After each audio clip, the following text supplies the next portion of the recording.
بھائی السلام علیکم. السلام علیکم۔ کیسے ہیں بھائی؟ ٹھیک ہیں آپ؟ خیریت سے ہیں؟ اللہ کا شکر ہے سر، آپ ٹھیک ہیں؟ اللہ کا احسان ہے. Thank you sir. سر میں آپ کے پروگرام سنتا رہتا ہوں اور آپ کا بہت شکر گزار ہوں، آپ کے ہمارے ہر ایک اشکال کا جواب دیتے رہتے ہیں، جی سر. اور اکثر مل بھی جاتا ہے، کبھی سوچتے ہیں تو آپ کے چینل سے بھی ڈائریکٹلی بھی مل جاتا ہے۔ ہم، سر میرے ابھی کچھ ایک سوال تھا، تو یہ جی میں نے آپ سے پہلے بھی پوچھا تھا، لیکن اس کے لیے مجھے اس طرح کا جواب آپ نے دیا تھا، لیکن مجھے وہ تھوڑا سا اس میں ابھی کچھ اشکال پیدا ہوئے، تو اس کا میں متعلق پوچھنا تھا سر، یہ پوچھ لیں. تصحیح حدیث کے متعلق سر، کہ جی جو سر. آپ کہتے ہیں نا کہ سر کہ جو ہماری کتابیں ہیں کتب اربع، اس میں ساری حدیث صحیح ہیں، تو ایک کچھ حدیث ہیں سر، ایک حدیث جو ہے یہ کتاب فضل علم میں سر کہ انبیاء وارث ہوتے ہیں، وارث نہیں ہوتے درہم و دینار کے، تو ہاں ان کی وراثت علم ہوتی ہے امت کی سر۔ بات ہو رہی ہے نا. امت کی بات ہو رہی ہے, ان کی فیملیز کی بات نہیں ہو رہی ہے. علماء انبیاء نے امتوں کو اپنی کیا میراث دی ہے. امت کو پیسے تو نہیں دیے, سونا چاندی نہیں دیا. انبیاء نے ہدایت دی, حلال و حرام دی ہے, ان کی احادیث ہے, ان کی سنن ہے. یہ بات ہو رہی ہے, فیملیز کی بات نہیں ہو رہی ہے. اوکے.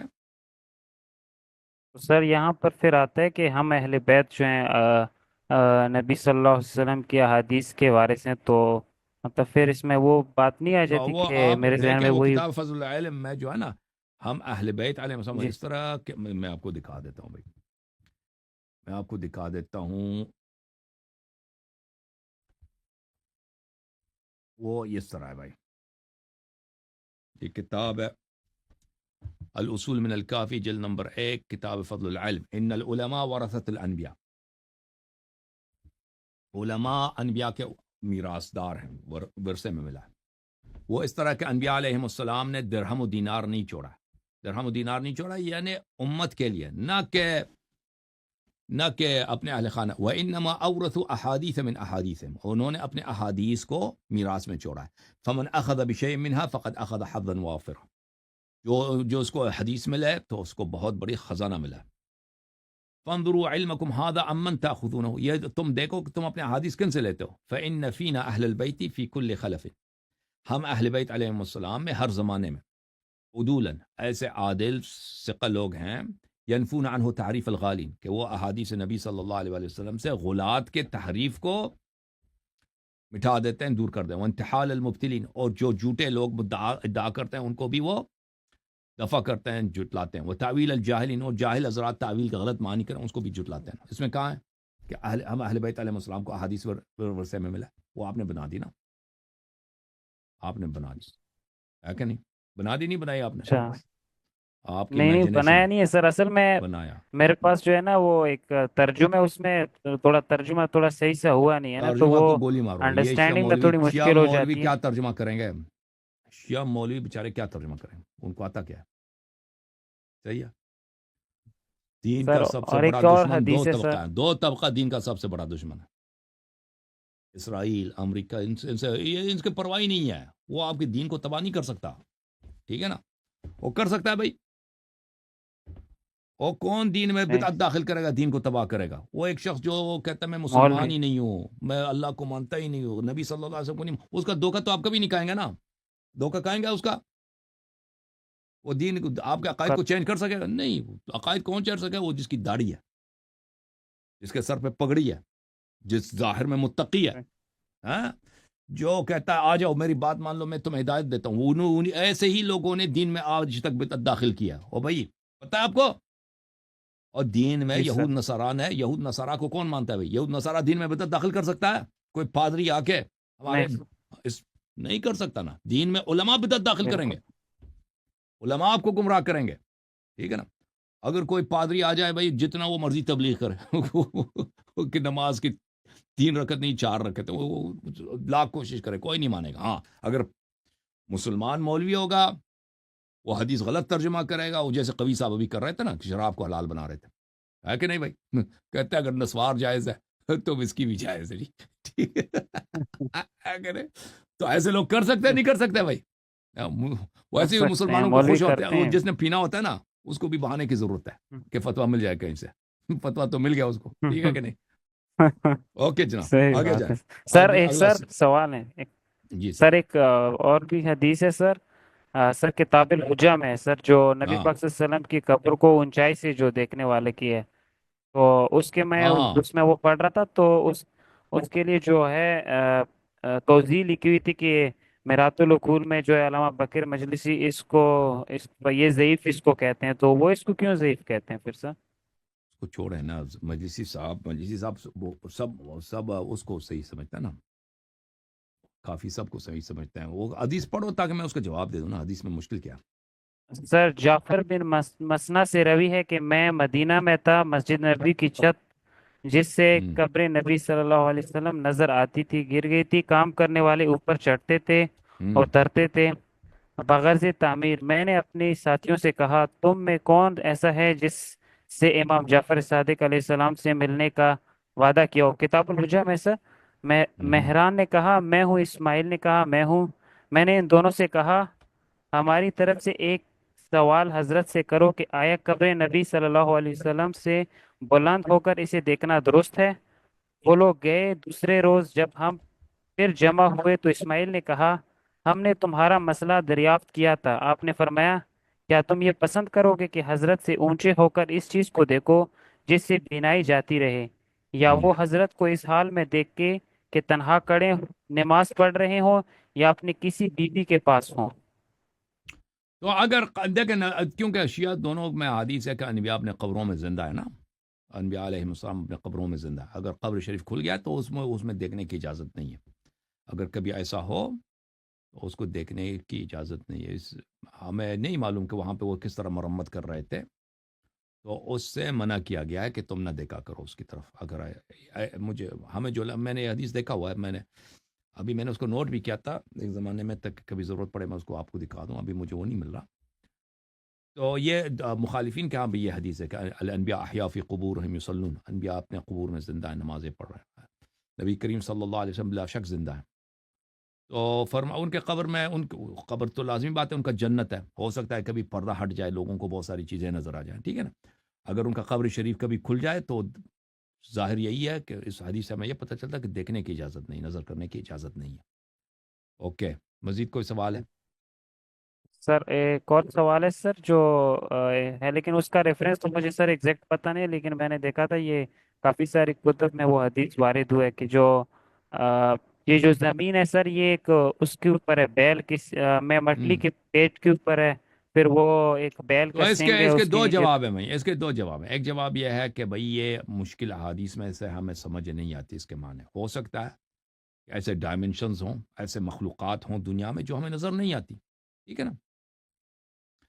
ایسے روحانی مخلوقات ہوں جو ہمیں نظر نہیں آتی, اور یہ کوئی ناممکن نہیں ہے کہ ایسے مخلوقات ہوں کائنات میں جو بہت عظیم الجثہ ہیں, وہ عالم غیب میں ہمیں نظر نہیں آتی.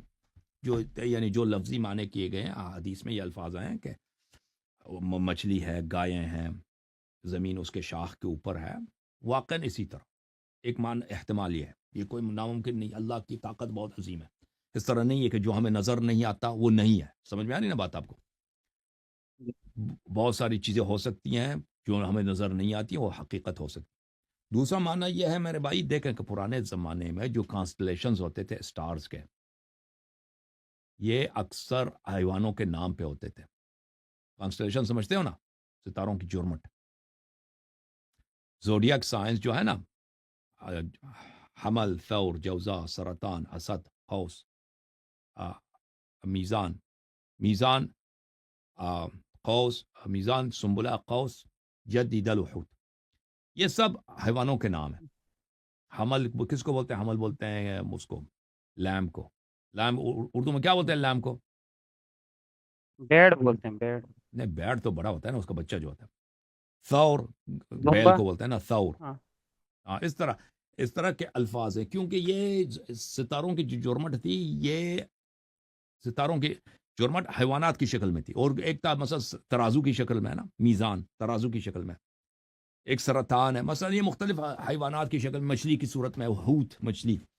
تو یہ لوگ ان کو دیکھتے تھے, زمین سے دیکھتے تھے نا, یہ ستاروں کی جرمٹ, ان پہ اسی کا نام دیا ہے. لوگوں کیوں. اور یہ اکثر عربوں نے یہ نام دیے ہیں کیونکہ عرب جو ہے، عرب مڈل ایسٹ میں، عرب میں بادل نہیں ہوتے، رات کو آسمان صاف ہوتا ہے، دن کو گرمی بھی ہوتی ہے، تو رات لوگ اپنے چھتوں پہ سوتے تھے، دیکھتے تھے اوپر آسمان میں ستارے نظر آ رہے ہیں مختلف جرمٹ، ان کو نام دیتے تھے. سمجھ میں آئی نا بات آپ کو؟ تو یہ جی سر ستاروں کے سمجھ. جرمٹوں کے نام جو ہیں یہ حیوانات کے نام پر ہیں. ٹھیک ہے نا. اور ایسا بھی ہے کہ بہت سارے یہ ستاروں کے جو جرمٹ ہیں ان کی شکل چینج ہو چکی ہے، کیونکہ یہ ستارے ہزاروں سال کی عمر میں یہ موو کرتی ہیں، یہ ایک حالت میں نہیں رہتے ہی. سمجھ میں آئی نا بات؟ تو یہ ان کی شکل بھی یس. بدلتی رہتی ہے. تو جو احادیث میں آیا کہ زمین جو ہے گائے کے شاخ پر ہے، ہو سکتا ہے اس کا مراد یہ ہو کہ اگر آپ بہت دور جائیں، دیکھیں زمین کی طرف دیکھیں، تو جو کانسٹلیشن ہے وہ آپ کو اس طرح نظر آئے گا کہ نیچے وہ کیا ہے، کہ ستاروں کی جرمٹ ہے، اس کو وہ گائے کی شکل کی نظر آئے گی آپ کو. اور اس کے اوپر زمین جو ہے اس کے ان ستاروں کی جرمٹ کے اوپر ہے جو گائے کی شاخ ہے. اور اس کے نیچے جو دوسرا اس کے کچھ فاصلے پر اس دیکھیں تو آپ کو مچھلی کی شکل کی ستاروں کی جرمٹ نظر آئے گی. اور یہ کوئی ضروری نہیں ہے کہ ابھی بھی اسی شکل کی ہوں، یہ کیونکہ یہ اسٹارز یہ چینج ہوتی رہتی ہیں. ٹھیک ہے نا. ہو سکتا ہے مراد یہ ہو، ہمیں نہیں معلوم اس کے مراد. ٹھیک ہے نا. تو ایک محتمل معنی یہ ہے. تو اللہ جانتا ہے کہ اس حدیث سے مراد کیا چیز ہے. اوکے میرے بھائی، ٹھیک ہے سر. اور سوال اگر آپ اجازت دیں تو بسم اللہ. ایک دوسرے ٹاپک سے ہیں سر، یہ ہم، تقلید سے تھوڑا ریلیٹ کرتے ہیں سر. اس کے جی ہاں. متعلق ایک سوال ہے صرف. شیعہ مولیوں کے متعلق اچھا. پوچھو، ان کو ستاتے ہوئے، ان کو ڈانٹتے ہوئے ہمیں تو مزہ آتا. آپ کو نہیں آتا؟ دنیا میں ہم دیکھیں، کیوں دنیا میں ایک طائفہ ہے کہ سب مسلمانوں کو مزہ آتا ہے ان کو مذاق اڑانے. وہ مولوی حضرات جو کہنا، ان کا مذاق اڑانا، ٹھیک ہے نا، ان کو بیوقوف بنانا، یہ نوجوانوں کا، مؤمنین کا، مسلمانوں کا پسندیدہ مشغلہ ہے ہر طبقے میں، اور ہمیں بھی مزہ آتا ہے. مولوی حضرات، مراجے، یہ سب کا. ٹھیک ہے. اور یہ بہت معذرت کے، یہ بہت لطف آتا ہے اس میں. اگر اس کے متعلق پوچھے تو بڑی بات ہے. چلیں جی پوچھیں آپ.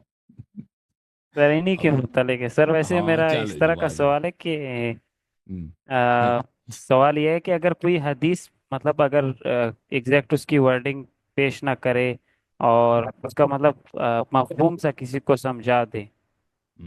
تو سر پھر مطلب آپ جیسے اس طرح کہتے ہیں نا کہ یعنی یہ نہ مطلب کہے نا، یہ نہ کہے کہ میرا رائے آپ پہ حجت ہے.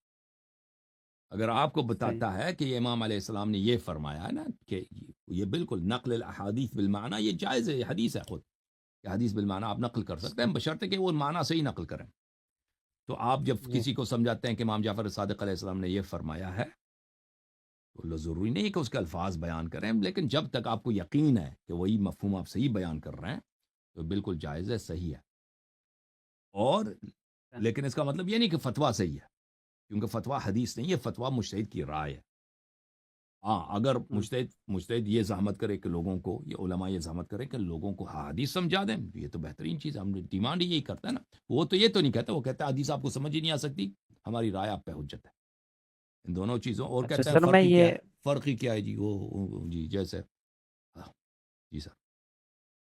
اچھا سر میں یہ عوام کی نیت سے پوچھ رہا تھا نا. اگر یہ جو عوام ہے نا سر، وہ تو کسی کو اتنا کچھ پتہ بھی نہیں ہوتا ہے، تو ہم، بیچارے ان کو بتایا جاتا ہے کہ یہ جو مطلب جتنا بھی پیش کرتے ہیں تو اوہو. یہ جو ہے یہ احادیث ہی پیش کرتے ہیں، مطلب اپنا وہ کچھ نہیں پیش کرتے. تو میں اس لحاظ سے کہہ رہا تھا کہ یار عوام کو تو خود ویسے تو یہ بھی ہے کہ ابھی میں نے آپ کا جواب بھی سنا کہ خود بندے کو خود نکالنا بھی نہیں چاہیے، علماء سے پوچھنا چاہیے نا. تو سر اسی طرح میں یہ کہہ رہا تھا کہ اگر وہ عوام جو ہے یہ سمجھ کے بولیں کہ یہ حدیث ہے، اس کو یقین بھی ہو کہ یہ احادیث سے انہوں نے یہ باتیں اخذ کی ہوئی ہیں، مطلب احادیث ہی ہیں، تو پھر کیا عوام کے لیے تو کوئی مشکل نہیں ہے نا سر؟ عوام کو چاہیے کہ اہل بیت علیہ السلام کی اتباع کریں. اہل بیت علیہ السلام کی کسی بھی شخص کی اتباع یہ ہوتی ہے کہ اس کے کلام پر، اس کے فعل پہ عمل کریں نا. اگر عالم پہ آپ کو ایمان ہے کہ عالم صحیح بتا رہا ہے، وہ اہل بیت علیہ السلام کی باتیں آپ کو بتا رہا ہے، ٹھیک ہے نا، چاہے وہ پشتوں میں آپ کو بتائے، پنجابی میں بتائے، جس زبان میں آپ کو سمجھ آتی ہے بتاتا ہے. اگر انسان کو اطمینان ہے یہ آدمی یا صحیح کہہ رہا ہے، وہ بالکل وہ حدیث بتا رہا ہے نا آپ کو.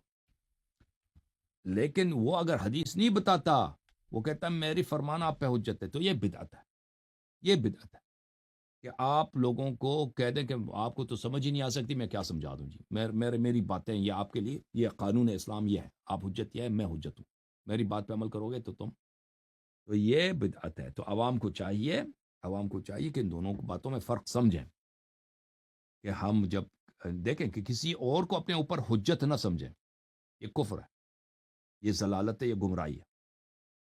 ہم ہمیشہ آپ کا عقیدہ ایمان یہ ہونی چاہیے کہ مجھ پہ صرف 12 امام حجت ہے، رسول صلی اللہ علیہ وسلم، حضرت زہرا سلام اللہ علیہ، اور قرآن کریم حجت ہے، اور کوئی حجت نہیں، یہ ہدایت کے سرچشمہ ہے، اور میں نے ان کے اتباع کرنی ہے، اور علماء انشاءاللہ مجھے یہ باتیں بتائیں نا، تو اگر کوئی اس کا عقیدہ، وہ کسی عالم کے پاس جاتا ہے، عالم اس کو یہی بتاتا ہے کہ امام علیہ السلام کا فرمان یہی ہے، تو بالکل وہ عمل کر سکتا ہے، اگر اس کو یقین ہے کہ یہ صحیح کہہ رہا ہے۔ ٹھیک ہے، ٹھیک ہے سر، اور ٹھیک ہے، پھر میں نے یہ تھینک یو نہیں کہا سر، کہ بہت لوگوں کو شکریہ سر آپ۔ خود نہیں نکالنا چاہیے، جو آپ نے کہا نا، لوگ جو پڑھ سکتا ہے وہ پڑھ لے بھائی، جو خود پڑھ سکتا ہے، حدیث پڑھ سکتا ہے، وہ حدیث کی کتاب ہے، کسی نے اچھا ترجمہ کیا ہے، آپ پڑھ سکتے، کیوں نہیں پڑھیں، آپ پڑھیں، عمل کریں۔ اگر کوئی پڑھ ہی نہیں سکتا بیچارہ، تو پھر اس کو علماء کی ذمہ داری ہے نا کہ وہ اس لوگوں کو سمجھا دیں، سکھا دیں، پڑھا دیں۔ جی سر، مزید کیا فرمانا چاہ رہے ہیں آپ؟ ختم؟ بس تھینک یو سر، آپ کا بہت اوکے جی، شکریہ سر، آپ اللہ آپ نے کو جزائے خیر۔ میرے مشکل تھینک بہت یو، تھینک یو۔